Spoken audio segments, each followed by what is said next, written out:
Right, welcome back to the Blackbird Shed. Just a quick update, a bit of an update on yesterday. So I was going to show you the chestnut breasted mannikins. So let's flip the camera around. These are the young.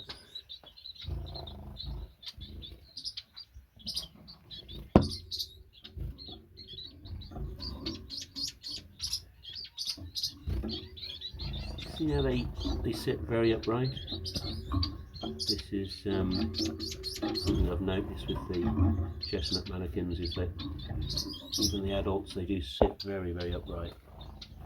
Comparing it to the those Bengalese or society finches, which are a lot narrow, they're a lot flatter. So a society finch or a Bengalese is sort of at this angle, where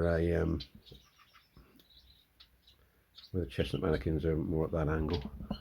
So yeah, so that's, I mean, I know they're chestnut mannikins because that's where I took the eggs from.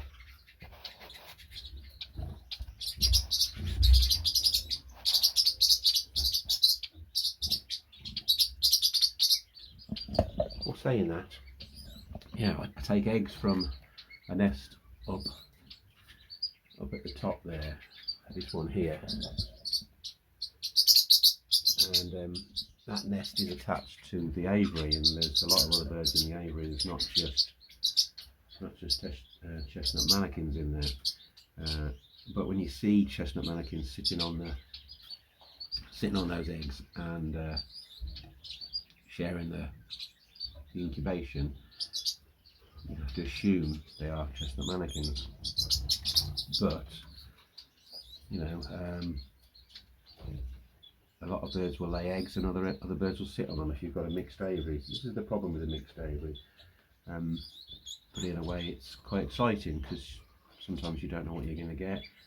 What you really don't want is hybrids, where one species breeds with another species. But even that's quite exciting. What you don't want to be doing is selling that bird on to someone else and sort of diluting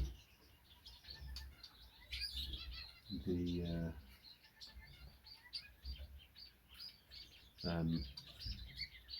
gene. I just saw the Molotta Mannikin cockbird singing. Yeah, so I can tell these are chestnut mannikins because of the way they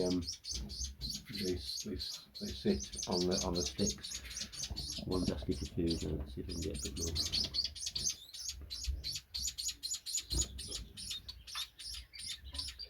So see, these are quite upright. These are upright as well. That one not so much. You can also tell they've got a little bit of a lightness underneath the chin. Now we've got a mystery bird, but I'm not so sure it's a mystery anymore. The little fawn on there.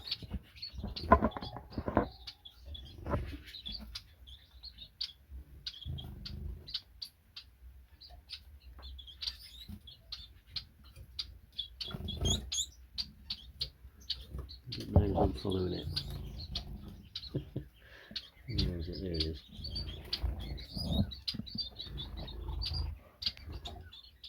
They're really not used to this camera, so I've tried putting the camera in. You'll see that footage at the front, but they just freeze. They don't really do a lot. Yeah, I can't get a good picture of him. Getting the door open.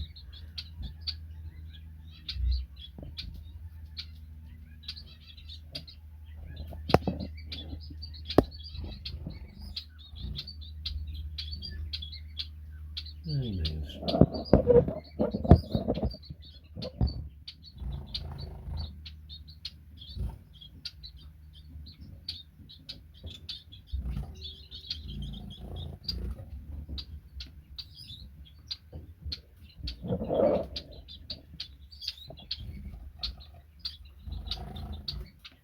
Right, now he's got the sort of lightness under the beak, just at the front of his bib, just like the other ones have. Excuse me. And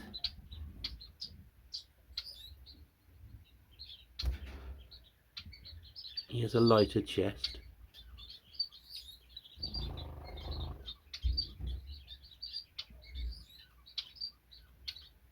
And he makes the same noises as the other birds as well. So, I mean, initially, there's three things that this could have been without looking at the bird now. I did take a golden finch chick from out of the nest up there when we had two large ones and one was quite considerably small. So that was in the nest box up there, which is in the same cage and in the aviary.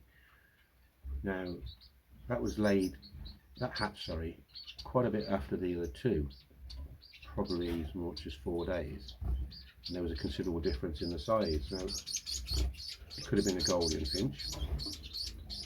Didn't really check the beak, inside the beak for the markings, I assumed, but it could have been another bird. Now I took that one out and I put it in with these, because these were the same size, because I didn't think it was going to last up there. So this could be that bird. But now a few days later, once I put that bird in here, we had 6 chicks in here, all the similar size. But a few days later, one was dead. Now I didn't check if that one was a golden finch, which I'm assuming it might have been, but it might not have been. So it could be that bird. Now it still sits like a chestnut mannikin.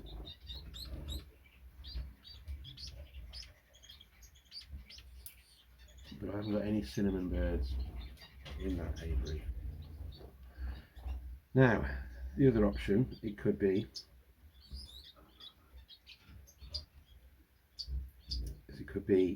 an egg that was left in this nest box down here when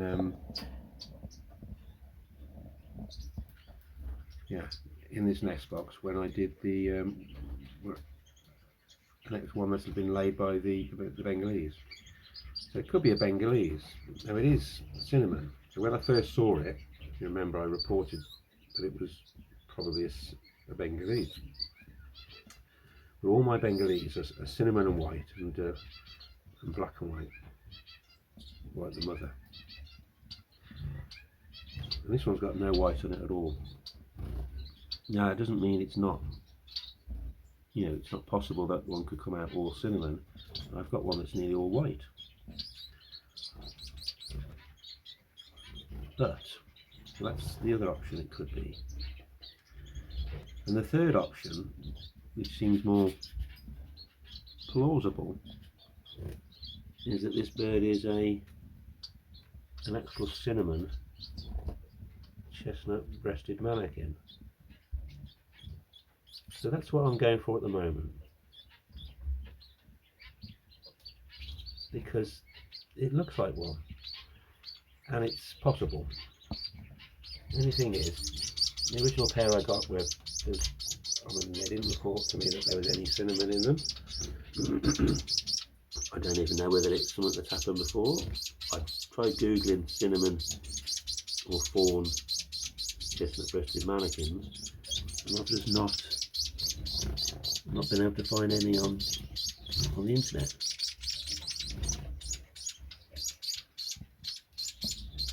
So yeah, it's one of three things. It's the bird I carried over from the other nest, which evidently is not a golden finch, that's for sure.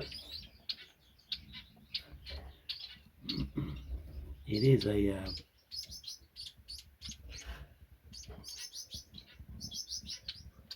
a Bengalese, and it doesn't look anything like a Bengalese. Or it is a cinnamon chestnut breasted mannikin.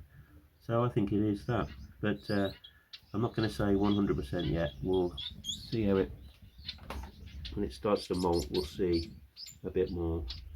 So there you go. That's the chestnut mannikins. We'll see. I'll show you what they look like. There you go. There's one there. It could be its dad. Oh God, there's one there. So this is the what they look like. And that one's gone as well. Yeah, so that's a bit of an update on yesterday. Oh, I did say I'll show you what's going on down here now. We've got 5 eggs. This is a golden finch pair I've put together. Now this is my favourite cockbird over the golden finches. He's a bit flighty though. Let's get him from this side.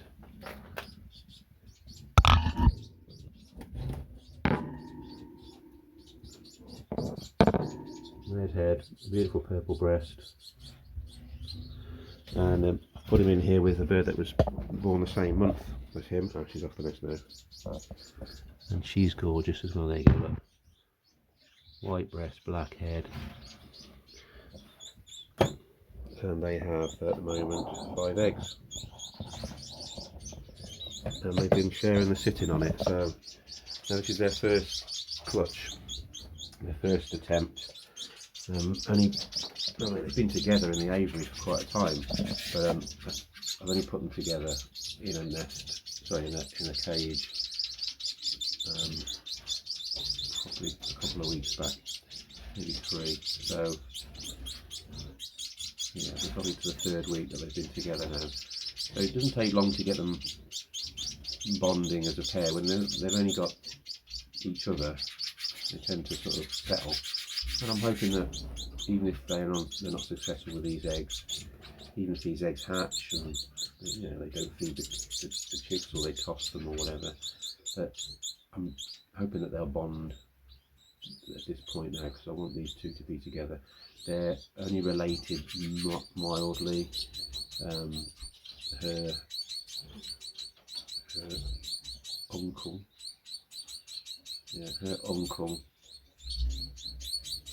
is his dad, something like that. So he's got the traits of the big bird that I got, the purple, really dark purple breasted hen. So that's why he's got such a lovely purple breast. And he's quite a big bird as well. She's a little bit more petite, and her brothers are as well. But she molts quick. Her family molt out really quick, and they've been nice birds for me in the past. So I think that's a really good pairing, and I'm hoping that they'll be successful. So far this year we've got 8 golden young, and they're all going through different stages of molting at the moment. 4 from the one set of parents and 4 from the other, so I'm hoping for another sort of line or lineage of golden finches, and I'm hoping that with the 8 that I've got, that I can put them in pairs, one, a cock from one pair and a hen from another pair throughout, probably be keeping another couple of those, and then hoping that there'll be 3 pairs which I can move on. So if anyone's after a pair of golden finches, they're available. Yeah, so that's it then. So one last look at the mystery bird. There he is. And yeah, thanks very much for watching, and please like, comment and subscribe, and I'll catch up with you in a few weeks time now, I should think.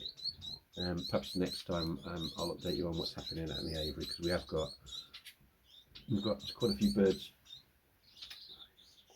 about 6 birds, about 10 birds which are getting close to different stages of in the nest, and whether they're going to fledge or not. So that'll be the next update, I should think. Take care. Look after your birds.